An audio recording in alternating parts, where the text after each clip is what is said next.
Tubahaye ikaze kuri Kabosi TV show aho tugiye kubana na Kabosi atubwira kuri gazi. Iki kiganiro ni ikiganiro kitari kirekire gusa wihangane uze kucyumva kuko gazi ni ikintu kibi nubwo wajya kugikoresha, gusa nubwo ari kibi ukurikije ibyo uri bumvire muri iki kiganiro ushobora kuba warokokeramo kandi ukabaho ubanye na gazi yawe neza inagufasha mu buzima busanzwe. Gazi mu buzima busanzwe ni igikoresho cyifashishwa mu guteka, gusa nubwo gazi yifashishwa mu guteka ikaba yabasha korohereza umuntu kuba yateka mu buryo bwihuse, cyane cyane ku bantu bibana cyangwa se bafite akazi bakaba babasha gutunganya amafunguro yabo mu buryo bwihuse, bakaba babasha kujya ku kazi mu buryo bwihuse. Gazi ntabwo ari igikoresho cyiza cyane ku mpande zombi, gusa ntibivuze yuko mpamvu udakwiye gukoresha gazi wayikoresha ariko ukanirinda. Izi gazi dusanzwe twifashisha mu buzima busanzwe turimo dutegura amafunguro yacu zituruka mu gihugu cy'Uburusiya, gusa ahitwa St Petersburg aho ngaho ni mu mujyi wo muri Eurasia haje kuba impanuka bitewe na gazi itwika umuntu arapfa. Gusa nubwo yamutwitse ibi ntibikwiriye gukuraho yuko umuntu aba akwiye kuyikoresha igihe arimo ategura ibye, ahubwo tugiye kurebera hamwe n'icyo umuntu yakora kugira ngo yirinde.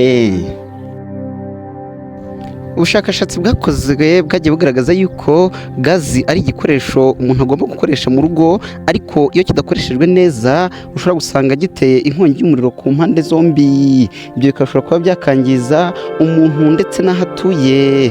Urugero nko muri Boston umuntu yigeze gukoresha gazi ariko gazi ye iza guturika kubera ko yayikoresheje nabi, biza kurangira atwitse kamwe mu gace ka Boston.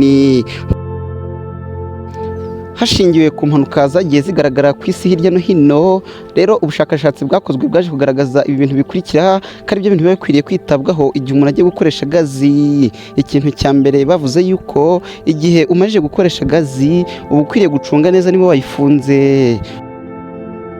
Icya kabiri bagaragaje yuko kubera ko gaze impanuka yayo idateguza, umuntu aba adakwiriye kurara mu nzu imwe hamwe na gazi.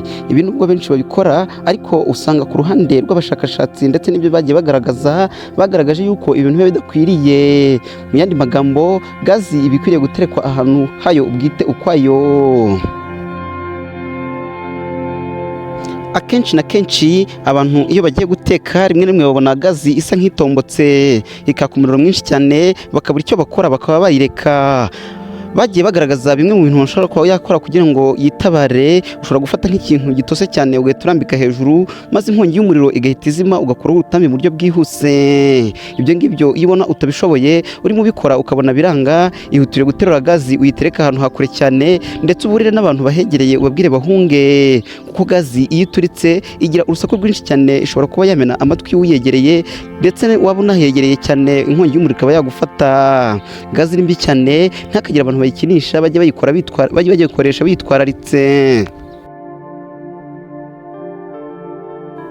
Ubushakashatsi bwagiye bugaragaza ibintu bigiye butandukanye, bwagaragaje inama imwe bwagira abantu bose buvuga yuko umuntu aba akwiriye kugira ahantu habugenewe ho gutekera igihe ari umuntu ukoresha gaze. Ubwo rero buri wese arabyumva neza yuko kubana na gaze mu nzu atari ikintu kizabe na gatoya. Mwari kumwe nanjye Kabosi, tuzasubire mu kiganiro cy'ubutaha.